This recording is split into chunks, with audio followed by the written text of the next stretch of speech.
현장의 기자들과 정치권 뉴스를 깊게 짚어보겠습니다. 여의도 정치회전 성한용 한겨레 신문 선임 기자, 허민 문화일보 전임 기자 두 분 모셨습니다. 어서 오십시오. 네, 안녕하세요. 예, 영세단 문제부터 좀 여쭤보겠습니다. 지금 동안가요? 단독으로 민주당 측에서 영수회담에서 3+1 요구안을 확정했다. 요구할 것으로 전해졌다 이건데요. 대국민 사과와 최상병 특검, 거부권 자제, 그리고 추경 13조 원. 어떻게 보십니까? 이 보도 내용은? 예. 글쎄요, 오늘 오후에 실무회의를 했는데 기자들한테 의제에 대해서는 이 브리핑을 안 했어요. 예. 그래서 이제 취재해서 보도를 좀 하고 있는 그런 모양새인데요. 이게 민주당 쪽에서 예. 이런 거를 의제로 삼았으면 좋겠다라고 여러 가지 얘기를 했다고 합니다. 예. 거기에 대해서 대통령실에서 그 홍철호 수석은 일단 듣기만 하고 예. 간 것 같아요. 예. 이제 가서 이제 대통령한테 보고를 하겠죠. 그래서 이게 확정된 건 아닙니다. 예. 그래서 이제 좀 더 조율하는데 시간이 좀 더 걸릴 것 같습니다. 지금으로서는 일정도 오늘 못 잡았다고 그래요. 이번 주에 못할 가능성도 자꾸 나오던데 어떻게 그럴 보세요? 가능성도 배제할 수 없는 예. 좀 그런 상황입니다. 예. 다음 주로 넘어갈 것 같죠. 그죠? 예. 일정이. 예. 윤이 회담이 다음 예. 주로 넘어갈 것 같은데 여기서 이제 최상병 특검이라든가 추경 13조 원은 결국 이제 전 국민 25만 원 곱하기 예. 인구수 하면 13조 원이 예. 나오니까 그 문제를 얘기하는 건 그거는 예견이 됐던 거고요. 예. 대국민 사과 문제는 약간 이 주제가 선명하지 않으면 뭐에 대해서 사과해달라 선명하지 않으면 약간 뜬금없을 수도 있는데 예. 저는 거부권 자제는 충분히 요청할 수 있다고 봅니다. 그 의제라기보다는 예. 그냥 거부권을 너무 남용하는 거는 국민 보기도 좋지 않고 이제 의회의 그걸 무시하는 것처럼 보이니까 예. 자제달라고 요구할 수 있고 대통령 거기에 대해서 의회가 충분히 협의해서 법안을 예. 통과시켜주면 제가 거부권을 쓸 이유도 없습니다. 이렇게 예. 얘기할 수 있을 것 같아서 그럴 것 같고요. 저는 이 이외에 사실 총리 인선 문제 같은 거는 사실은 중요한 의제가 될 수도 있다고 봅니다. 예. 예, 대통령이 요청하고 또 이재명 대표도 숙고하겠다고 얘기하고 그런 정도로 그리고 그 외에도 의대 증원 문제 같은 거 개혁 과제 예. 이런 것들이 논의될 수 있지 않을까 그렇게 생각이 됩니다. 근데 저는 아까 그 기사 보면서 민주당 측 요구안 중에 좀 흘러나온 것 같은데요. 최상병 특검은 거의 디폴트 같고요. 보니까 이건 반드시 요구할 것 같고요. 보니까. 그렇습니다. 예. 예.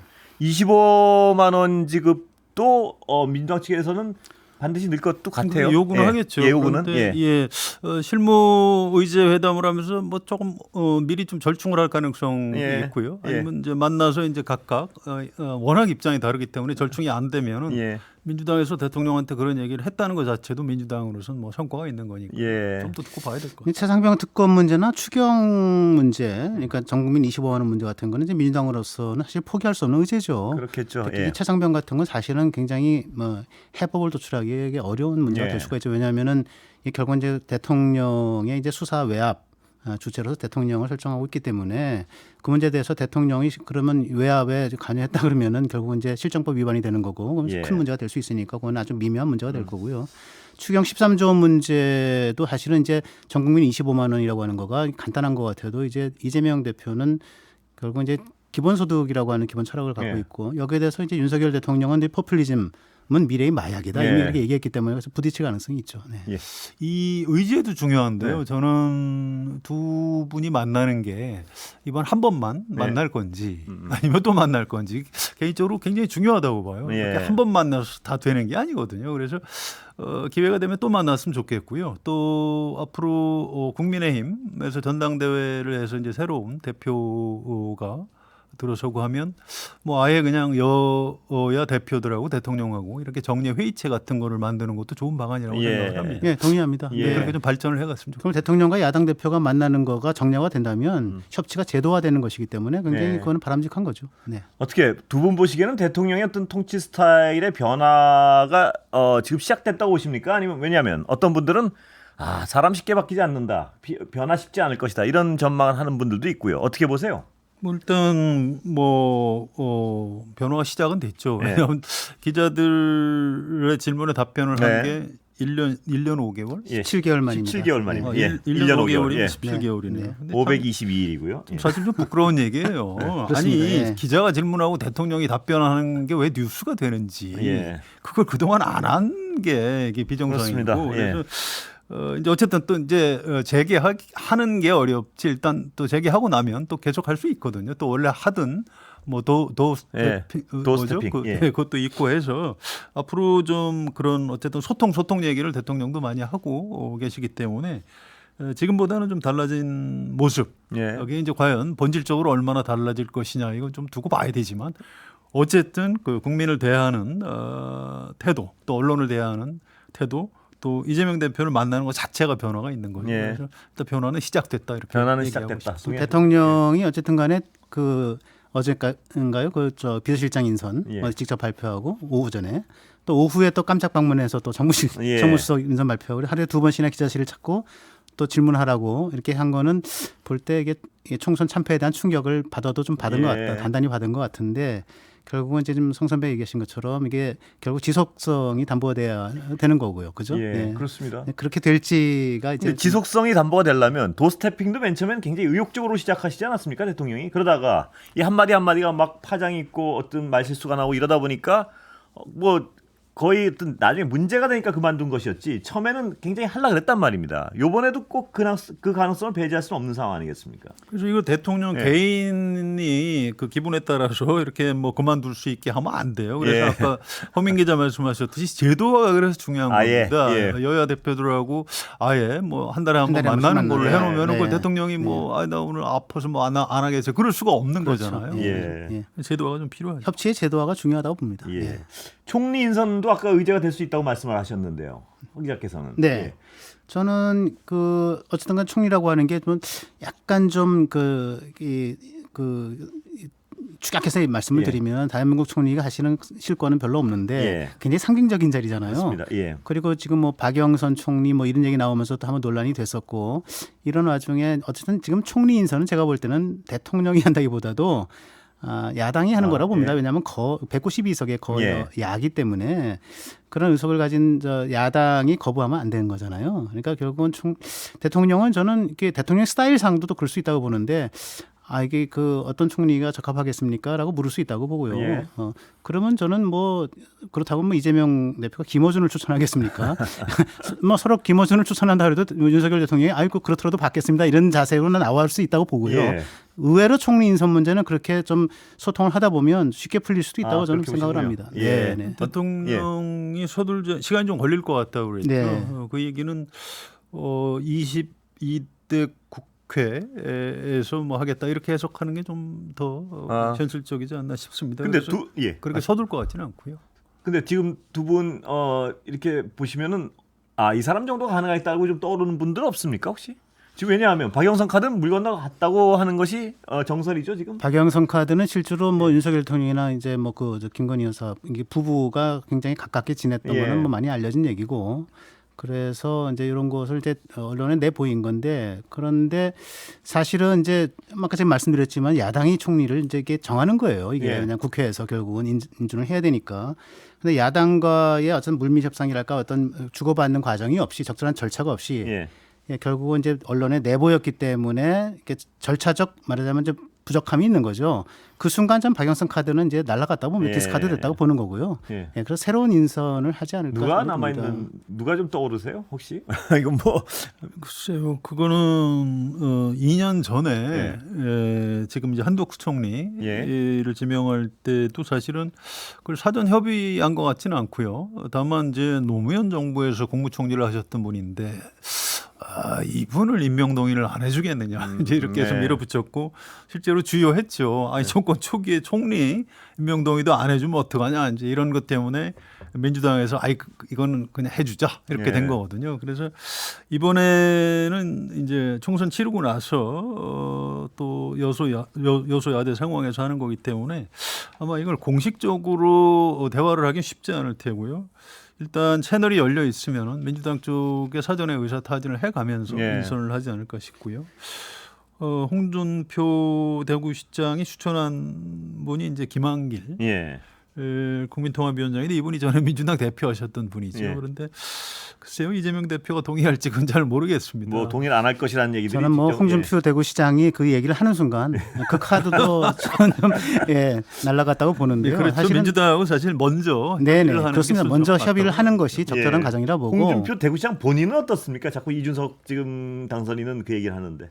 홍준표 네. 시장이 얘기한 사람이 이게 카드가 접히는 마당에 홍준표 시장 자체가 되겠습니까? 저는 그건 아니라고 보고요. 대구 시정도 중요합니다. 아, 그렇죠. 민주당이 뭐 예. 저기 이재호, 뭐 주호영 이제 이런 분들을 얘기하는데 사실은 이런 분들이 이제 어떻게 보면 좀 원만한 스타일이고 그래서 예. 대화가 된다고 보는데 그 분들이 다 영남 분들이거든요. 예. 그러니까 민주당은 이제 이게 총리도 영남권에 가두려고 하는 거 아닌가 이런 아. 생각도 좀 드네요. 네. 뭐 기사들 보면 친명계에선 주호영 총리를 밀고 있다 이런 기사도 나옵니다. 뭐 네, 제가 나오긴 확인한- 하더라고요. 예. 네. 가능한 카드죠? 가능한. 검토해 볼 수 있는데 예. 글쎄 윤석열 대통령이 별로 좋아할지는 잘 모르겠습니다. 그렇습니까? 예. 정진석 실장 인사는 어떻게 보세요? 어떻게 평가하십니까? 뭐 일단 잘 된 겁니다. 네. 관료보다는 대통령 비서실장은 정치인 출신이 좀 낫다고 봐요. 예. 국정에 대한 이해도 필요하지만 좀 고도의 정무적인 감각이 반드시 필요한 거거든요. 근데 그동안 윤석열 대통령이 뭐 정무라는 거에 대해서 별로 개념이 없다가 예. 총선에서 지고 나니까 이게 아니구나 해서 정치인을 쓴 것 자체는 좀 평가를 해주는 게 맞다고 보고요. 또 정진석 실장이나 홍철호 수석이 지금 야당 의원들 특히 중진들하고 네. 굉장히 사이가 좋은 편입니다. 예. 그래서 민주당 의원들 반응도 나쁘지는 않은 것 같습니다. 예. 정진석 비서실장 임명자 내정자라 그래야 되나요? 물론 저 어쨌든 간에 그 저 이명박 정부 때 네. 정무수석을 했던 3선 때 정무수석을 했던 경험이 있고 지금 5선이고 예. 그리고 또 언론인 출신이고 실제로 뭐 대인 관계가 두루 굉장히 괜찮죠. 예. 그런 의미에서 괜찮은 카드고 성 선배님 말씀하신 것처럼 정치인이 하는 것이 맞다고 보고요. 예. 그런데 이제 단지 이제 지금 이 총선 참패의 역풍을 맞아서 결국은 윤석열 대통령과 대통령실이 전면적인 국정 쇄신을 요구받는 시점에서 어쨌든 간에 이제 5호선식이나 한 그래서 별로 이렇게 참신해 보이지 예. 않는 이것이 국정 쇄신의 인적 쇄신에 해당되느냐라고 하는 의문 같은 거는 좀 있을 것 같습니다. 세신의 맛은 좀 떨어지죠? 거긴 예, 원래 이제 그 두 가지를 다 예. 뭐 능력도 있고 참신하고 그 두 가지를 갖다 저기 할 수는 없는 거고요. 그래서 일단 뭐 어떤 좋은 면을 좀 봐줄 필요는 있을 겁니다. 또 한 가지 중요한 건 대통령이 중요하지 사실은 비서실장도 비서예요. 네. 그래서 이걸 계기로 윤석열 대통령이 이제 어떻게 변하느냐 실제로 대통령의 이제 정치 과연 어떻게 펼쳐지느냐 예. 이런 것들을 좀 봐야 될 것 같습니다. 박지원 당선인은 이재호 총리 카드를 제안인가요? 제안했습니다. 어떻게 보세요? 아까 말씀을 드렸지만 이제 그 이재호, 예. 그다음에 이제 주호영 이런 분들이 참 영남권 인사들이거든요. 예. 그러니까 제가 말씀을 드린 것처럼 결국 이제 말은 좀 되고 이게 상대하기가 쉽지만 예. 그러나 또 영남권 인사들로 해서 윤석열 대통령과 이 정부 그다음에 여권의 정말 주요 인사들 영남권으로 묶어 놓으려고 하는 것 이런 의도가 좀 있다고 보고요. 예. 여당 세력을 가두리한다. 네, 예. 영남권으로 가두려 하는 거 아니냐 생각이 들고 예. 그래서 저는 어쨌든 간에 결과적으로는 별로 이렇게 채택되기 좀 쉽지 않은 카드다 저는 예. 생각합니다. 박지원 전 대표가 개인적으로 좀 친한 분들이에요. 그렇죠. 예. 그래서 이 두 추천하는 분은 방송도 자주 하시고 선수가 예, 되고 그렇습니다. 또 네, 예, 예. 말이 통한다고 느끼신 것 같습니다. 보니까. 예. 근데 그 맨 처음에 박영선 카드가 나왔을 때 그 비선 논란 어떻게 보세요? 이게 심각한 상황이라고 보십니까? 아니면 약간 과장됐다고 보십니까? 저는 심각한 상황이라고 예. 봅니다. 그게 이제 공식 라인에서 우린 그런 검토한 적 없다 이렇게 예. 나오면서 이건 누구냐 이렇게 됐거든요. 그래서 매우 이게 총선 지고 나서도 뭔가 좀 비선이 따로 가동되는 것 아니냐 이런 의심을 산 것 자체로 예. 굉장한 좀 충격이 있었던 거라고 보고요. 다시는 그런 일이 벌어지면 안 될 것 같습니다. 예. 네, 저도 사실은 이제 용산 관계자랑 그 논란이 일어난 직후에 문자를 주고받은 일이 있는데 이게 한마디로 지금 대통령실이 좀 엉망입니다. 지금 이렇게 네. 토로를 하더라고요. 네. 그만큼 그 체계 없이 개통 없이 원칙 없이 굴러간 일이다 이렇게 생각을 하고 송 선배의 말씀처럼 다시는 이런 일이 일어나면 안 되겠죠. 근데 이 어떤 이 비선이라고 일컬어지는 그쪽 비서진이 예를 들어서 무슨 뭘 흘렸다는 문제보다는 대통령과 그 대통령 주변에 있는 사람들이 그걸 여기도 흘리고 저기도 흘리고 좀 체계 없이 흘리고 있는 그 상황이 더 문제 아닌가요? 어떻습니까? 그 사실 저건 초기부터 좀 그랬는데 예. 그게 아직까지 바로잡히지 않고 있는. 그게 대통령이 지금 관저에서 상당 부분을 정치를 하신다는 거 아닙니까? 네, 지금 그래서 관저에 계신 분 중에 한 분이 사실은 이제 한남동에만 이제 계시고 이제 칩거하는 듯한 모습을 보이는데 예. 그럼에도 불구하고 계속 이런 논란이 일어나니까 칩거에서 자숙하는 모습을 보이는 것 같은데 또 내용적으로 나오는 것은 또 그렇지 않고 예. 이런 얘기들이 있는 것 같습니다. 제가 허민 전임 기자께 여쭤보는 게 요새 보수 신문들이요. 네. 특히 뭐 문화는 좀 덜한 것 같은데 조선하고 동아는 아주 독하게 사설을 쓰고 정면 비판을 하는데요. 예, 문화일보도 아, 독하게 쓰고 있습니다. 네. 뭡니까 그 어떤 속뜻이? 정신 차리라는 거죠. 네. 네, 국민이 이제 뭐 거의 몽둥에 가까운 뭐 해초리가 아니라 몽둥에 가까운 이제 매를 때렸는데 아직은 제가 볼 때는 이제 뭐 특히 이제 보수 지지자들은 이게 뭐 죽으라고 때리는 거가 아니라 잘 되라고 때린 건데 아직 정신 못 차린 거 아닙니까? 예. 저는 윤7 한삼의 책임이 있다고 봅니다. 예. 윤석열 대통령의 7알의 책임이 있고 예. 참패 원인이 한동훈 비대위원장의 3알의 책임이 있는데 예. 7알이든 3알이든 큰 거죠. 근데 서로가 잘못했다고 생각하는 것 같고 이렇게 미루니까 서로가 이게 책임을 미루니까 거기서 이제 문제가 있는 것 같고 정신을 못 차리는 것 같으니까 좀 잘하라고 예. 이렇게 때리는 거죠. 그거는요 언론의 예. 어떤 성향하고 별 관계 없어요. 예. 이를테면 좀 진보적 성향의 언론이 윤석열 정권을 비판할 때는 그럼 죽으라고 하는 거냐? 예. 그렇지 않습니다. 예. 잘 되라고 하는 거예요. 예. 그래서 언론의 비판에 대해서는 정치하는 분들이 좀 이렇게 받아들이는 게 네, 좋아요. 저도 받아들이겠습니다. 그 말씀. 아이고 시간이 금방금방 갑니다. 예, 여기까지 들어야겠습니다. 정리해야 될 것 같습니다. 예, 두 분 오늘 여기까지 듣겠습니다. 감사합니다. 감사합니다. 예, 성한용 한겨레 신문 선임 기자, 허민 문화일보 전임 기자 모셨습니다. 들어가십시오.